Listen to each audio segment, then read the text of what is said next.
जय माँ त्रिपुर भैरवी भगवती भैरवी षष्ठ महाविद्या है।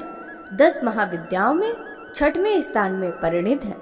इनकी उपासना द्वारा साधक समाज में सम्मानित स्थान व समान अधिकार प्राप्त करता है। ये भी भगवती आद्य काली का ही स्वरूप है।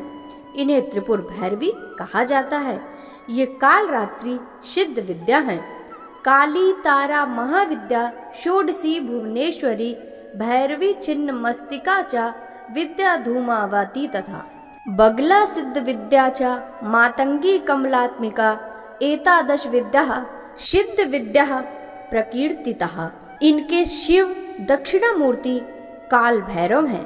पंचमी विद्या भगवती छिन्न मस्ता का संबंध महाप्रलय से है तथा इन षष्ठी विद्या त्रिपुर भैरवी का संबंध नित्य प्रलय से है। प्रत्येक पदार्थ प्रतिक्षण नष्ट होता रहता है। नष्ट करने का कार्य रुद्र का है। ये रुद्र ही विनाशो सुख होकर यम कहलाने लगते हैं। इस यमनाग्नि की सत्ता प्रधान रूप से दक्षिण दिशा में है। इसी कारण यमराज को दक्षिण दिशा का लोकपाल माना जाता है। सोम स्नेह तत्व है व संकोच धर्म है। अग्नि तेज तत्व है व विस्कलन धर्म है। विस्कलन क्रिया ही वस्तु का नाश करती है। यह धर्म दक्षिणाग्नि का है। अतः इस रुद्र को दक्षिणामूर्ति काल भैरव आदि नामों से संबोधित किया जाता है। इनकी शक्ति का नाम ही भैरवी अथवा त्रिपुर भैरवी है। राजराजेश्वरी नाम से प्रसिद्ध भुवनेश्वरी जिन तीनों भुवनों के पदार्थ की रक्षा करती है, त्रिपुर भैरवी उन सब का नाश करती है। त्रिभुवन के क्षणिक पदार्थों का क्षणिक विनाश इसी शक्ति पर निर्भर है। छिन्नमस्ता परा डाकिनी थी, यह अवरा डाकिनी है। त्रिपुरा देवी के 3 प्रकार कहे गए हैं। पहला बाला, दूसरा भैरवी, तीसरा सुंदरो। ज्ञाना वर्ण के अनुसार त्रिपुरा देवी त्रिविद्या हैं। उन्हें त्रिशक्ति कहते हैं। वाराही तंत्र में लिखा है, त्रिदेव ने प्राचीन काल में इनकी उपासना की थी, इसलिए इनका नाम त्रिपुरा हुआ। ब्रह्मांड पुराण में इन्हें गुप्त योगिनियों की अधिष्ठात्री देवी के रूप में चित्रित किया गया है। मत्स्य पुराण में इनकी त्रिपुर भैरवी, कोलेश भैरवी, रुप्र भैरवी, चैतन्य भैरवी तथा नित्या भैरवी आदि रूपों का वर्णन प्राप्त होता है। इंद्रियों पर विजय सर्वत्र उत्कर्ष की प्राप्ति हेतु त्रिपुर भैरवी की उपासना का वर्णन शास्त्रों में मिलता है। महाविद्याओं में इनका 6ठा स्थान है। त्रिपुर भैरवी का मुख्य उपयोग घोर कर्म में होता है। इनके ध्यान का उल्लेख दुर्गा सप्तशती के 3रे अध्याय में महिषासुर वध के प्रसंग में हुआ है। त्रिपुर भैरवी के 4 हाथ और 3 नेत्र हैं। ये लाल वस्त्र पहनती हैं, गले में मुंडमाला धारण करती हैं और स्तनों पर रक्त चंदन का लेप करती हैं। ये अपने हाथों में जपमाला, पुस्तक तथा वर और अभय मुद्रा धारण करती हैं। इनका आसन लाल कमल है। घोर कर्म के लिए काल की विशेष अवस्था जनित मानव को शांत करने वाली शक्ति को त्रिपुर भैरवी कहा जाता है। इनका अरुण वर्ण विमर्श का प्रतीक है। इनके गले में सुशोभित मुंडमाला ही वर्णमाला है। देवी के रक्त लिप्त पयोधर रजोगुण संपन्न सृष्टि प्रक्रिया के प्रतीक हैं। अक्ष जपमाला वर्ण समाग्रह का प्रतीक है। पुस्तक ब्रह्म विद्या है। त्रिनेत्र वेद त्रयी है तथा स्मृति हास करुणा है। कमलासन पर विराजमान भगवती त्रिपुर भैरवी ने ही मधुपान करके महिष का हृदय विदीर्ण किया था। रुद्यामल एवं भैरवी कुल संवत् में इनकी उपासना तथा कवच का उल्लेख मिलता है। संकटों से मुक्ति के लिए भी इनकी उपासना करने का विधान है। आगम ग्रंथों के अनुसार त्रिपुर भैरवी एकाक्षर रूप है। इनसे संपूर्ण भुवन प्रकाशित हो रहे हैं, अतः अंत में इन्हीं में ही विलय हो जाएंगे। यहाँ पर त्रिपुर भैरवी को योगेश्वरी रूप में उमा बतलाया गया है।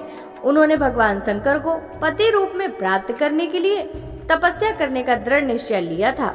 बड़े बड़े ऋषि मुनि भी इनकी तपस्या को देखकर दंग रह गए। इससे सिद्ध होता है कि भगवान शंकर की उपासना में निरत उमा का दृढ़ निश्चय स्वरूप ही त्रिपुर भैरवी का परिचायक है। त्रिपुर भैरवी की स्तुति में कहा गया है कि त्रिपुर भैरवी जगत के मूल कारण की अधिष्ठात्री हैं।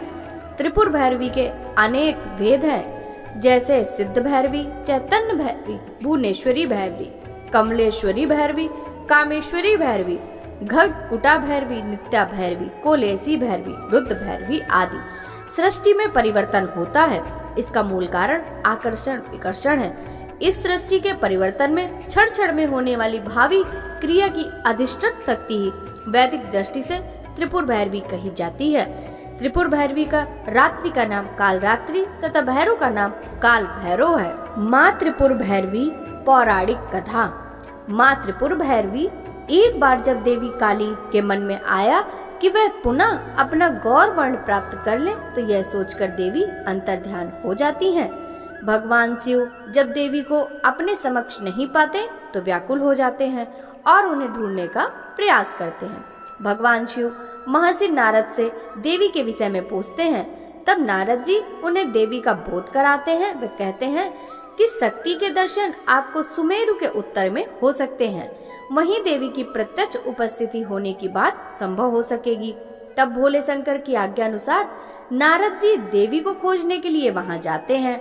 नारद जी जब वहां पहुंचते हैं तो देवी से शिव जी के साथ विवाह का प्रस्ताव रखते हैं। यह प्रस्ताव सुनकर देवी क्रोध में हो जाती हैं और उनकी देह से एक अन्य षोडशी विग्रह प्रकट होता है और इस प्रकार उसे छाया विग्रह त्रिपुर भैरवी का प्रकट माना जाता है। माँ का स्वरूप सृष्टि के निर्माण और संहार के लिए तमोगुण एवं रजोगुण से परिपूर्ण है। माँ भैरवी के अन्य 13 स्वरूप हैं।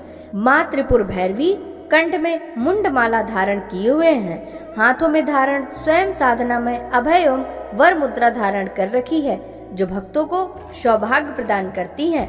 माँ भैरवी ने लाल वस्त्र धारण किए हैं। माँ के हाथों में विद्या तत्व है। माँ त्रिपुर भैरवी के पूजा में लाल रंग का उपयोग किया जाना अति फलदायक माना जाता है। त्रिपुर भैरवी की उपासना से सभी बंधन दूर हो जाते हैं। इनकी उपासना भव बंधन मोचन कही जाती है।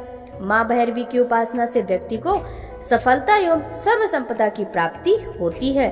शक्ति साधना तथा भक्ति मार्ग में किसी भी रूप में त्रिपुर भैरवी की उपासना फलदायक होती है। साधना द्वारा अहंकार का नाश होता है। तब साधक में पूर्ण शिष्यत्व का उदय होता है और माता साधक के समक्ष प्रकट होती हैं। भक्ति भाव से मंत्र जब पूजा होम करने से त्रिपुर भैरवी प्रसन्न होती हैं। बोलिए माँ त्रिपुर भैरवी की जय।